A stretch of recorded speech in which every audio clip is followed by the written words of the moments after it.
Part 4: The Shattered Calm. For days, Fidelia lived in quiet panic. She had managed to send the money. Daniel demanded her entire savings gone in one desperate move to seal her past. Daniel had sent someone to meet her at the bank to collect the money. She stopped eating well, stopped talking much, and prayed longer than ever. But guilt has its own way of speaking. It echoes in silence. Pastor Cypress had noticed her strange behavior, her sudden gentleness, her trembling hands when he looked long into her eyes. That evening, as the sunset dimmed behind the curtains, he called her softly. "Fidelia, sit down. We need to talk." Her heart skipped. Talk about what? He slid his phone across the table. On the screen was a picture, grainy but clear enough. Fidelia stepping out of a tricycle, smiling at the driver, walking into an apartment. The color drained from her face. Where did you get this?" Cypress leaned back, his gaze steady but cold. "I should be the one asking you that, Fidelia. Who is this man?" She swallowed hard,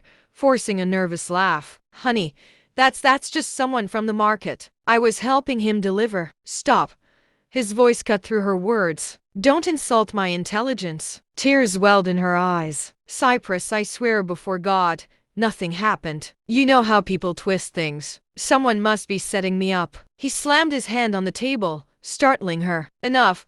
I've already settled it myself." She looked up, confused. What do you mean?" "I found him," he said quietly. "The tricycle rider. I went to his place."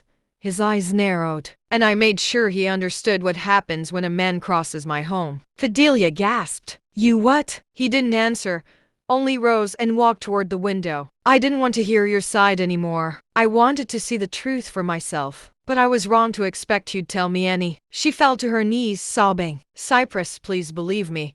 It wasn't what it looked like. I was confused.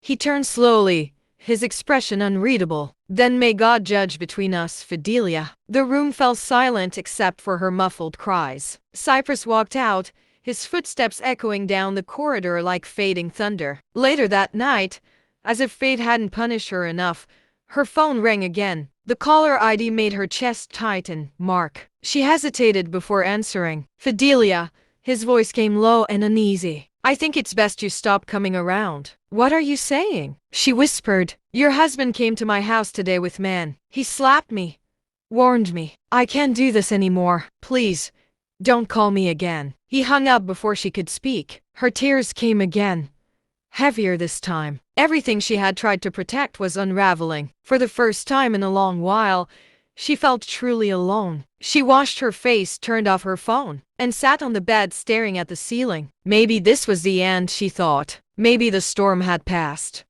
But just as she began to breathe again, her phone buzzed. It was a new number. She hesitated, then answered. "You thought it was over, didn't you?" A deep voice sneered. "I need more money, Fidelia. 5 million this time. Or Pastor Cypress will know everything, your past, your pictures, all of it." She froze, clutching the phone to her chest as if she could choke the voice back into silence. Her account was empty. She had nothing left to give. Outside, lightning split the night sky, and the power went out, leaving her alone in the dark, only the whisper of her own sins echoing in her ears. "Daniel, please, for old time's sake, let's bury the hatchet. My husband will despise if he saw those pictures. Please, I know you used to love me, but you also knew that I am not looking for love. I desperately need a child," she cried over the phone. "You are a foolish woman. So because you need a child, you are ready to sleep with every Dick and Harry. Anyways, I also don't need your love anymore. I want money. You either pay me or I send these nude pictures to your husband," he replied in anger. To be continued in part 5.